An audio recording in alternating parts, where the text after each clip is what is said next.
welcome to this episode of the World Discord Podcast. I'm one of your hosts. My name's Joel Ostro. Who the hell are you? Hello, Joel Ostro. I think I'm still Brian Endless. Let me check. Yes, Cool. I am. Yeah, that's what it says.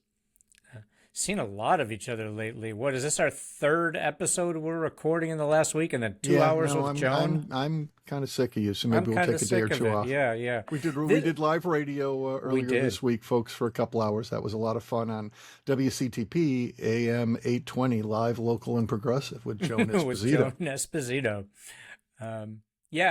And this is the last episode in our Who Benefits series, focusing on corruption of the Trump regime, Trump, his family, his friends, his inner circle, and the couple handfuls of richest people in the country and the world who are profiting off of us and all of the craziness happening in this country. I think it's our 10th episode in the series. It has been informative. What I don't know about you, but what's kind of amused me, Brian, is it seems like every time that we've, maybe not all of them, but at least like 5 of the episodes is immediately after our recording, some story has appeared in mainstream media on the same topic about billions of dollars being raked in by someone close to Trump. No, it's damn close. Actually, we did the radio show on Friday, and it was a call-in, just an Ask Me Anything call-in show for 2 hours. And I would say the answer to a third of the callers was, listen to our podcast from 2 weeks ago.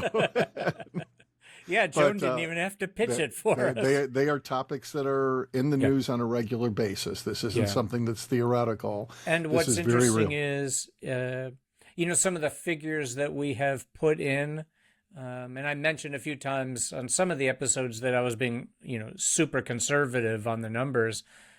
But stuff that's coming out now, like we way undershot on the mining stuff, on the energy, and maybe even on the crypto. And it seems like the numbers are bigger than what our guest was sharing. No, absolutely. So anyway, what the hell are we talking about today on this last episode of Who Benefits? I think this one, if I remember correctly, is culture wars and voting, and how those two things, unfortunately, are tied really, really closely together quite often. No, you want me to keep going?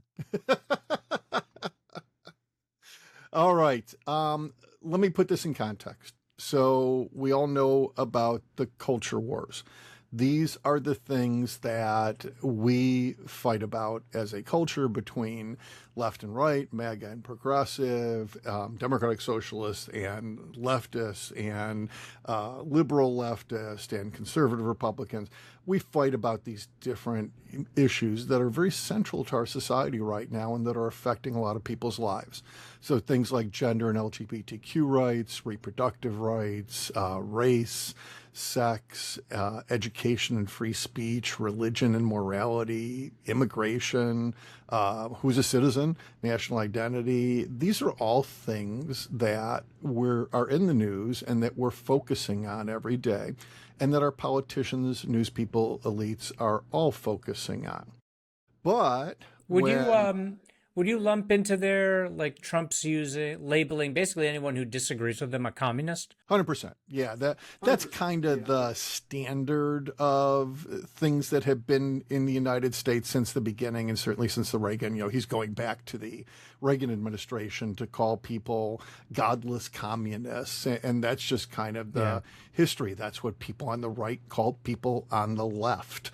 And it's a standard slur for that. So that's certainly something that's in there.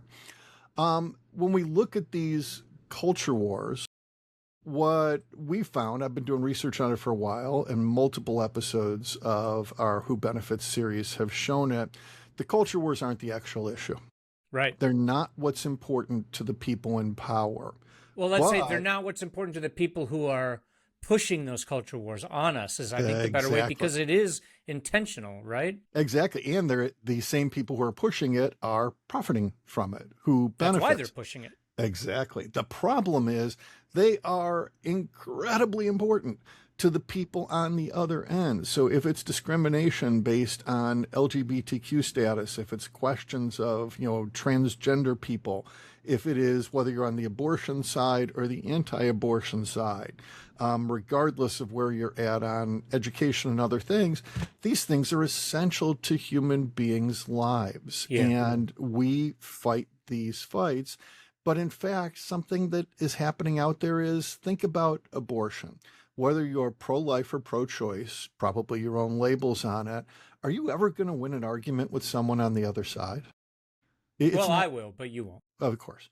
I don't know what side you're on. That's a little weird. It's one of those things, though. No, we're on the same side, but I'll win the arguments with others. You won't. Sure you will. I'm It's certain. just skill of analysis, and Joel Ostro will be running for president and not winning, so that's good. So, but with the abortion argument, nobody's going to win. And yet we still fight these fights. We fight them at the dinner table with friends, with family, in and who public. loses? And yeah, everybody loses. All of us, right? Except for those 25 to 50 families. We've talked about the Koch brothers network, the 25 to 50 richest families. They're the money behind pretty much everything. Peter Thiels, the Ellisons, that we see. the Musks, the Bezos, Exactly. those folks. And it's heavily linked to the fossil fuels industry, pharma, high tech, more recently AI. What these groups have been doing since the 80s, and especially since Citizens United, is they are funding supposedly grassroots organizations. They're actually starting with think tanks, and those think tanks develop grassroots organization and develop funding for those grassroots organizations. They develop messaging for them that the grassroots organizations then take out into the world. And they focus legislative proposals. You remember Absolutely. a couple of years ago that came out, like the identical language on some of these things across. Oh, yeah, ALEC, the American Legislative Exchange Committee, I think it is, or something like that. Mm-hmm. But ALEC is a big one for putting out legislation, and sometimes they don't even take it off the ALEC letterhead. Somebody just proposes it. Yep. And one of the other big things they're doing we need to talk about today is voter suppression efforts. This is a group that not only wants to have the culture wars happen to distract us, they are suppressing votes. And those two things are intimately locked together to fulfill their goals. This is not something where they care heavily about the culture wars issues. A few of them might. There are some out there that probably have stances on one side or another, but that's not the purpose of them. Most of them don't care. They're playing deep 3D chess, and their goal is to keep and expand their power. And for power, they primarily want three things. Number one, they don't want to pay their fair share of taxes, or they think their fair share should be as close to zero as possible. Mm-hmm. Number two, they want to limit all regulations that might help the rest of us but cost them money. And this starts especially with the fossil fuels industry and pollution regulations. But now look at AI. AI doesn't want their tech centers regulated, and they're going to cause massive problems to our fresh water, to our power grid. If we don't regulate them, that's going to be enormous cost to us. And let's add big pharma in that, and guns, ammunition manufacturers. Absolutely. And then the final thing they want is they want to get their subsidies because the government gives them a lot of money because they've got the power and they buy the legislators. We give them a lot of money. And where does the government's money come from? Not from the rich, because they're not paying their taxes, from us. It comes out of our pockets. So it's a tiny group who benefits from all this. And we need to put this all together. So they've created the culture wars to distract us so that we don't notice them benefiting. And it's not so much that we don't notice, because sometimes we do notice. We don't notice that we're being harmed. Well, even sometimes they want us to not notice we're being harmed, but sometimes we do. But you know what? If I'm on one side of the free speech debate, as it is, I think that's more important than these big guys making money. If I'm on one side of a religion and morality debate, let's say religion in schools, I think that's the most important issue. If I'm on one side of an LGBTQ issue or a sex discrimination issue, I absolutely think that's the most important issue. And I spend all my limited time and energy focusing on that. As you're talking, we're recording this on July 5th, and I'm sure most people watching this saw the image yesterday of the Washington Metro train, Oh yeah. where there was one young African American woman sitting down on the subway train, surrounded by members of I think it was the Patriot Front, all masked, which kind of ironic. They're fine with masks except when there's a pandemic. These guys are thoroughly. I mean, I know it sounds elitist or demeaning to call them brainwashed, but there is an amount of brainwashing, propaganda twisting going on with Right. these Well, people and let me on put issues primarily for them about race or other culture war issues.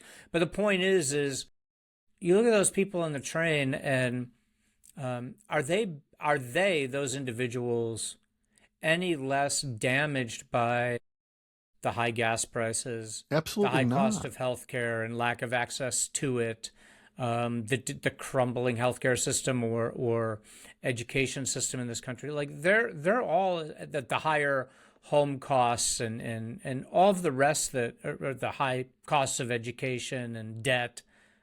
They're as harmed as you and I or that young woman on the train. And in many ways, they're more harm. This is More one of the most interesting things as I've been doing research on this people stuff over the voting past against their few own years. interests.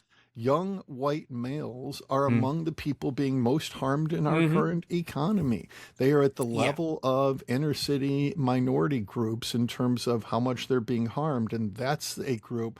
I don't know so much that it is brainwashed as it is they are being preyed upon and Yeah. they are being sold a line that they're buying. That's And a bit, adjacent to brainwashed in my mind. Possibly, yeah. But when someone's taking advantage of you, the fault is on the other person too. There's, you shouldn't be buying it, but they shouldn't be taking Well, advantage. brainwashing is always for some Joel, I'm purpose trying to of not use a brainwash washer. so you don't look like such an elitist. Come on, dude. Yeah.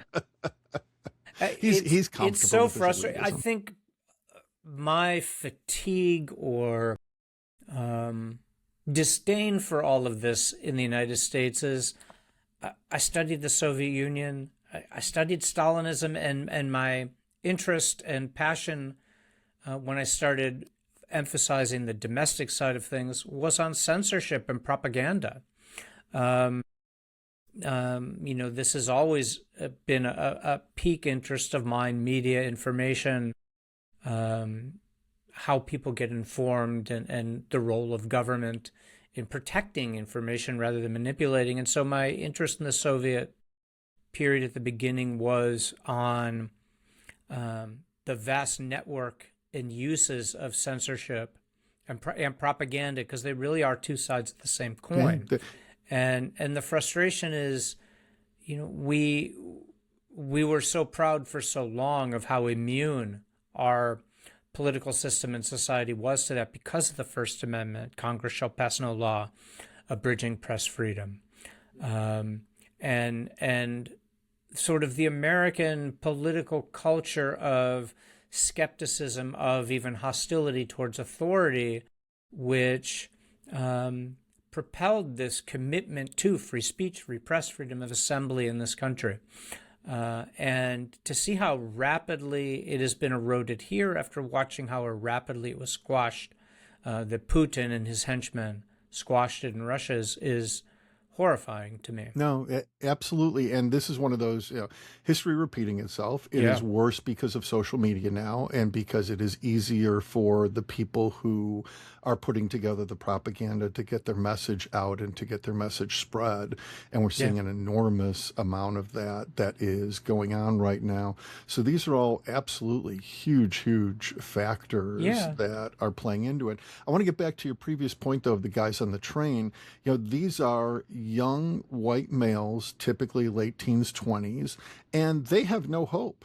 They were told that they can, go to school and grow up and get jobs. And some of them, not all of them, went to college. If you look at the demographics of that group, but they're coming out with no jobs. And if they live in rural or post-industrial areas, they're never going to get good jobs. And they've been told to arm themselves and that they have enemies who are keeping them from succeeding. Exactly. And when you have people who are in that economic position, they are incredibly susceptible. This is just common psychology, uncommon psychology, maybe. They are incredibly susceptible to some elite telling them to kick down.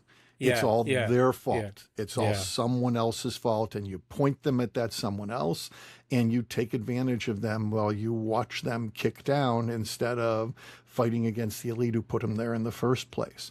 So yeah, this is absolutely part and parcel of it.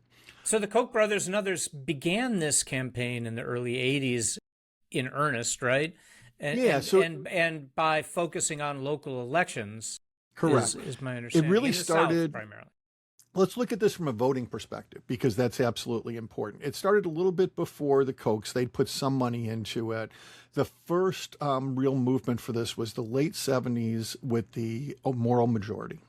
And it was this group that in part got Ronald Reagan elected, and this group that started the idea of rich people and think tanks creating small groups, creating grassroots groups, and using citizens in the field. Before the late 1970s, early 1980s, religion in the United States didn't care about abortion, with the exception of the Catholic Church, and the Catholic Church was non-political. They didn't care, they didn't want to get involved in politics. All other religions, Baptists, evangelicals, nobody cared about abortion. They just accepted it as, okay, that's a thing. That's a part of medicine, a part of society. And what happened was a small group of very wealthy people put together messaging and got it to some of the early religious leaders who started megachurches and who started radio shows. And they started spreading this message of anti-abortion. Abortion is murder. This is not something that necessarily has a biblical precedent. They came up with biblical arguments for it. This is not something religion had argued before that point in time. And it took off as a political issue. Their goal was incredibly simple, and they were incredibly clear about it in terms of the big people at the top. They were afraid that the Republican Party was not going to be sufficient to hold back changes the Democratic Party wanted to make. They saw the Republican Party, especially under Nixon in the early 70s, with legislation on pollution in particular and environmentalism. They saw the Republican Party slipping further and further to the left, and they realized they needed to build a bigger base for that party, because the base for that party was moderate in most cases, and they wanted to move that base to the right. And they started this with religion. And then not too long after that, guns came into it, and race was a very early part of it. Race certainly even started with Nixon, the Southern strategy, right? 100%, and the whole fear-mongering and mass imprisonment really began in the early 70s, right? Yeah, the war on drugs, the war on race was a big part of that. Education, the question of private schools. When you look at private schools, they're ridiculous to the vast majority of Americans. Right. It's a simple quote unquote argument that you're at bad schools, your education is terrible, so we should be willing to have public money funding private schools. Well, we know exactly what happens. Even in areas where there are private schools, the rich kids get a break and the other kids don't get to go to private schools. But you look at rural areas and post-industrial areas. I got news for you folks. If you don't have a private school there now, nobody's going to open a private school. Nobody's going to open, right. You're still going to go to public schools, and they're just going to have less and less funding. And that's another piece of this, by the way. Cutting government, cutting funding for education. You know, I've had this conversation, my son is of the opinion that in Tennessee, pretty soon there's going to be no public schools. They're all going to be private because everyone's getting these subsidies to go to private school. And I was like, well, so then Those are the public schools. Like if everyone's going to the schools with subsidies, but of course not everyone's going to get the subsidies. If you're not white, you're probably not going to get them. So yeah, and some of those schools are going to be incredibly poor because the easy thing with private schools is they don't have to be regulated as much. Correct. And you can hide behind the private school and not do the same levels of... And the content will support the fascism messaging from our last series. Yeah, and we're seeing that content coming through right now in many, many places. And it's content on gender, it's content on race and history. In particular, this is another attempt, just like in the 1960s, to erase race. But it's not just in southern states necessarily. There's many other states that are doing it to take race out of history. These are all significant issues. DEI is the most recent of the culture wars on that. And, as most people know, DEI, diversity, equity, inclusion, really transfers to the country should be white. That's what's meant by people who support DEI. The anti-DEI. Exactly. So we're looking at voter suppression, and this is insanely important. Because what the people on the right know, and every once in a while, the leaders say it out loud. Absolutely. I mean, Donald Trump just said it out loud. Mitch McConnell said it out loud a few years ago. Mike Johnson has said it out loud. J.D. Vance has said it out loud. On a daily basis. Exactly. The last if everybody votes, Republicans believe they will never win a national election again. If we had 100% voter participation, the way that the statistics run out, it is likely that there would be no Republican Party as it stands right now because they wouldn't be able to get enough votes to survive. Now, and they know this because, this goes back to 1980. Yeah, absolutely. Every single election when, and these are the most accurate and most respected polling services, when they ask people, and I'm talking about presidential election years, but also all even year elections, a list of the 10 most pressing issues, the polls are like 70-30 people support the Democratic Party's side on those issues. And only 30% support the Republican side. So they know that on the issues, the people are not with them, and this has been consistent all through to today, really. 100%. And that's part of the reason they have to use these these practices of deception and fueling hate and fear, because it's the only way they can win. And this is one of the things, again, going back to Reagan, not to harp on him all the time because it's important, absolutely important today. It's incredibly important today. The economy. Bill Clinton said it's the economy, stupid, and all political issues are economic, because Ronald Reagan proved that it's the economy, stupid, and that all issues are economic. Ronald Reagan focused on your life isn't as good now as it was 4 years ago before Jimmy Carter was elected. And Ronald Reagan promised to make everybody's lives better. And then Ronald Reagan ran up a gigantic debt, and he was the beginning of funneling money up instead of down. Let's make clear, this was the genius of Lee Atwater and 100%. A little bit later, Karl Rove. I forget there was a third who was close to Reagan. I can never remember the guy's name, but yeah. Yeah, I'm not sure. But people in the Reagan administration, absolutely. But they focused on trickle-down economics, which was actually a joke from the start. George H.W. Bush, running against Reagan, called it voodoo economics.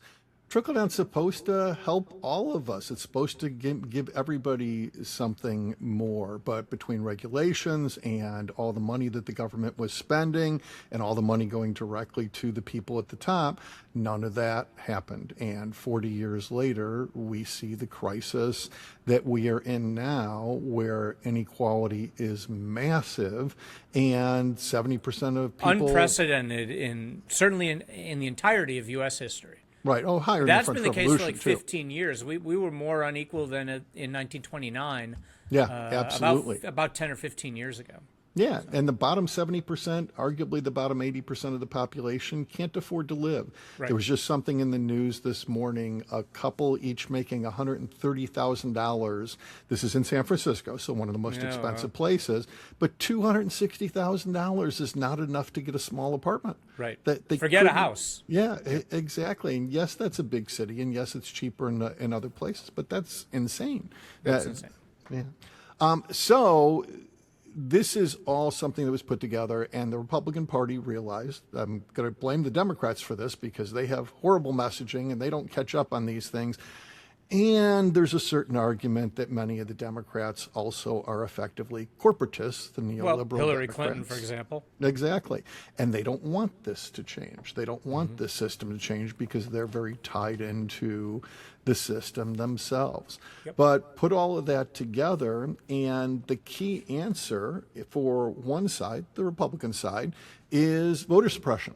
How few people can we get out to vote? Because when we have fewer people, money, since Citizens United in particular, is more effective at turning votes. So if you get enough people voting, you can't spend enough money to really turn those votes around.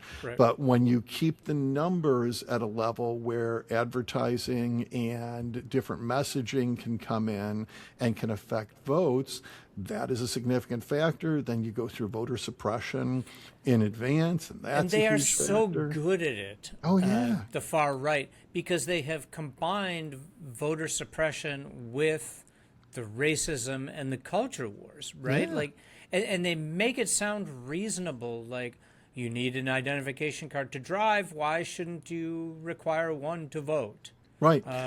You know, only citizens are allowed to vote. So what's the problem of having people prove citizenship to be able to vote?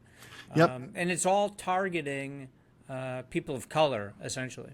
Absolutely. Well, not just people of color, women too. Well, now, now they're adding it with MAGA, right? They're adding the sexism to it, and the misogyny. Yep, So, like, absolutely. if you've had a name change, which 75% of married women change their name, and gender. If you can't or show, gender change, can you change your driver's license? If you can't change your driver's license and your driver's license doesn't match your biological sex at birth, you're not allowed to vote. Right. These things are all being put together. One of the big differences in the Trump administration, especially the second one, is they're so blatant about it. So it was just yesterday. Yeah, they're doing it publicly, Brian. Yeah, Trump came out in a speech and said, we must pass the Save America Act, because if we pass the Save America Act, we will not lose for the next 100 years. Literally, he basically declared a 100-year reign if only the Republican Party, by the way, part of the Save America Act, the Republican Party gets to count the votes in any state that they say is controversial, which would be all the blue states, by the way. That's the way that because that they bill is control all set the up. other ones, because MAGA controls the election commissions in all those other states. That's why I keep saying, the hope on placing your hope on November, what's election day, 3rd? It's a false hope because they've already seized control over the counting. And it's so, again, you and I split on this. I'm only at 50-50. I'm waiting and seeing and pushing people on November 3rd because I think November 3rd will be the telling point. I either think you're going to be right, or I think there's going to be a victory that pushes back the other side. And the only thing I'm counting on there is that so many people are sick of this that we're going to get incredibly high turnout, because that's about the only thing that's going to do it. And it's got to be high turnout to break through the voter suppression. To me, waiting and seeing what fascists will do historically hasn't really worked out very well. Yeah. So. And you look at places, voter suppression's been going on a long time. Hell yeah. It was 4 or 5 years ago was the first time I heard that Houston, Texas has had so much voter suppression against primarily black Americans that if all the voter suppression done over the past decade or so went away, Texas would become reliably blue. It wouldn't become purple. It would become a blue state if only the voter suppression went away. Texas would happen. And they've been focusing in the South, where they've had control, as you're saying, for an awfully long time. Yeah. Tennessee, too. I'm not sure if this was statewide or district specific, but there were places in Tennessee where before the last election, they wiped the voter rolls and started over. And they started over with white males, and so huge portions of the population didn't know that they'd been removed from the voter rolls or that their polling place had been changed and they were unable to sort it out in time to cast a ballot. Yeah, because the news is also captured by the elites, as we talked about in the Yeah. news episode of Who Benefits. And the news doesn't tell you all the things that Right. you need to know. Yes, you can find them on the internet, but who spends that much time digging for things when you didn't know about it in the first place? Yeah. You hadn't heard about it in the first place. It is a big cycle. And, Hillary Clinton called it the vast right-wing conspiracy. I don't think she was right in that I don't think it was that vast. It's a tiny conspiracy for a tiny The number conspiracy of was people. big, but those in control of it were very few in number. Exactly. And whether they're right wing or not, they are plutocrats. They are out for money for themselves. That is the only thing. That's a really on their good point. agenda. You know, whether they're right wing or not, I think those in control, all they care about is expanding their wealth at our expense. I don't yeah. know that they're particularly ideological themselves. Trump was pro-choice, and Yeah, the Koch brothers, Charles and David Koch. David Koch was famously pro-choice. He was Oh, really? funding. I didn't Yep. know that. Oh, That's awesome. absolutely. He was funding things that were anti-choice, pro-life, but he was personally pro-choice. He was a hardcore libertarian. He was a libertarian I who guess that makes was sense. okay Yeah, with it, libertarian. okay with abortion, okay with Yeah, drugs, yeah. okay with sex work. He had no problems with that. He Yeah. wanted the really broad freedom in the 70s and 80s into the 90s. He's the one who died, by the way. So Charles is the one that's left. But so what do we have here? We've got an American society that is being driven by and for a tiny number of rich people. Yep. They have set up a culture where we fight with each other. They keep giving us red meat to fight over. Yep. They put a lot of money into creating the red meat. Now, they don't just throw it at us, they make it and then they throw it at us. Yep.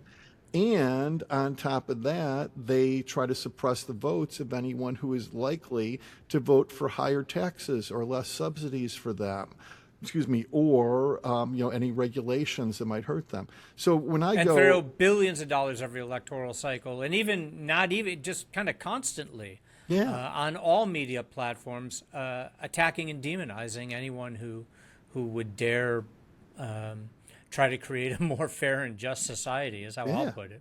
And the Supreme Court just took another step and now said not only corporations and individuals can fund PACs, but each party can now take in as much money as it wants to instead of having limits. And can put that coordinate money with the to whomever candidates. and use it however they want. Exactly. So this is all benefiting a tiny number of people at the top. And, if a few thousand more people benefit, they're perfectly happy with that. They just want to make sure they keep their position.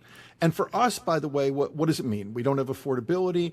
But the other thing is, look at the regulations, pollution. Let's talk about Palestine, Ohio, which had a toxic spill 8 years ago now, 7 or 8 Something years like ago that, now, yeah. something like that, still not cleaned up. And there was a tiny, tiny penalty to a company that was transporting the stuff. And there are people who just can't live there. It's unlivable. Why is it that when a big company pollutes, they don't have to pay for everything? I want to see those big companies make it look the way it was before. And if they go broke doing that, then they shouldn't have done it, and they should go broke doing it. Well, and then after the court decision that basically said, it's okay for products like Roundup to kill thousands or tens of thousands or more people. I read in the news today that a bunch of regulations against all sorts of chemicals and pesticides, that those bans and limitations have been lifted. Yeah. And that's, again, we know these things kill us. Yes. And this is our government letting big corporations do things when they know in advance we will be harmed. We are not a democracy. We are not a government by and for the people. We are a plutocracy, maybe a corporatist plutocracy, an oligarchy, whatever you want to call it. A fascist oligarchy? Yes, exactly. We are a government by and for a tiny number of people who are profiting and who have set up this entire government so they can keep profiting more and more. We've had 1 trillionaire now. We will have more trillionaires soon. And by the way, once you hit $1 billion, you don't need more. Once you hit 100 billion, you absolutely don't need more. But I'll tell you, you and I completely agree on this, because to disagree is to reject fact. Yeah. But it sounds wild conspiracy theory. for thing. typical American, because that's not formally how our Here's the one thing that gives me systems hope. So I've been teaching this Capitalism and its Discontents class for almost 15 years now. When I first started teaching it, I noticed a change starting about 8 or 10 years ago. When I first started teaching it, most of the students came into the class and thought I was nuts. And they thought this stuff was conspiracy theory. And they were right. It's just that you're not nuts about this. Well, yeah, but they didn't know the other parts. Okay, whatever. I will see you in the asylum for our appointment on Friday. Exactly. We'll have that out in therapy. But yeah, they thought it was conspiracy. Right. Everybody around me thought it was conspiracy. Yeah. I was putting stuff out on social media, and it turns out I wasn't Nostradamus. I was just actually looking at better information. Looking at things, looking at reality. And this stuff's been around. I mean, there's a book called Dark Money that came out in 2018 that talks about all the stuff we're talking about. But you could read. Joseph Stiglitz, Nobel Prize-winning economist, has been writing about this for 20 years. Absolutely. Robert Reich certainly has for at least 15 years. Yeah, Stiglitz's Nobel work, I believe, was in the 80s. Yeah. And that basically completely discredited capitalism. Yeah. By the short version, capitalists control information. Yeah. But capitalists control information, and when they control information, the economy is totally skewed toward them and doesn't work for the rest of us. Yeah. That should have crashed everything right then. But what motivated Stiglitz was the Reaganomics deregulation push and the accelerating deregulation, because and the conscious discrediting by Milton Friedman and Alan Greenspan after him and all of the rest of the Chicago School, the thorough discrediting of Keynesian economics. Yeah, and then the crash of the Asian economies in the early 90s really pushed Stiglitz over the edge, because he wrote some fantastic stuff about how that all could have been avoided if we just regulated correctly. He's a capitalist. 100%. He just wants if we regulate, regulations. it's not just if we regulate it correctly. Like I'm really intentional with this. If we just regulated like we had been regulating for decades since the Depression. Yeah, Nixon was a great regulator. There's nothing new. Well, maybe you are. There's nothing new, really, that either of us are calling for. There's nothing new that Robert Reich or Stiglitz certainly are calling for. Those guys are squarely for a capitalist economy. They're for a capitalist economy with the kind of regulation that Adam Smith said is necessary to prevent the exploitation and really the fascism that we have now. So that's another place that the Republican Party's messaging has kicked ass. They've done a great job. They've made people believe that small government is necessary, that big government will hurt them, and that regulations are bad for the economy. Wow, creating the biggest government and the most intrusive government in gigantic government that funnels money up to them, insanely intrusive, but the government only works for them. So they've created a government that doesn't work for the rest of us. They're absolutely right. But ICE is big government. Texas's desire to imprison doctors who save a woman's life. To imprison the woman who's trying to have her life saved. Right? That is big government. You want to go into bedrooms and tell people who they can do and what they can do. They absolutely. That's Big Brother, and the disinformation they call you wanting Big Brother, Carl. Yeah. But they say that they're for, like, it's all topsy-turvy. 100%, and then regulation's a big one, and I've been saying this ever since since the 80s when I first heard the argument about it. Regulation to me is government action that protects people from harm.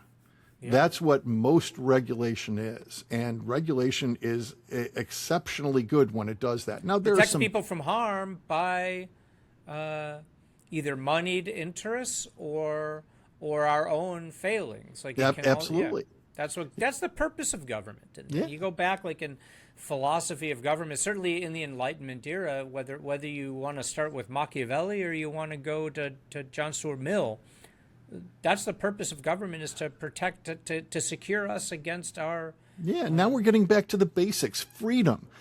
Freedom, it means that you are free to do anything that you want to do, especially economically, as long as it doesn't hurt me and doesn't hurt anyone else. Man is free, but everywhere he's in chains, right? The famous Rousseau line. Like, the chains are, I don't get to shoot you and steal your stuff. Yeah, your freedom ends at my nose. There's so many different ways to Right. put it. Now, what freedom means is we want freedom from the ultra rich. We want to be able to do our own thing as opposed to working for them. They want the freedom to enslave us. They want the freedom to exploit us, to take our stuff, to move money from us to them. And we're looking at opposite directions and opposite definitions of freedom. And guess what? They're winning because they're controlling the government. Right. I saw, and I've been trying, it was like a year and a half ago, I saw this great analysis of the far right in America. And it was all centered around the concept of telling others what to do versus being told what to do.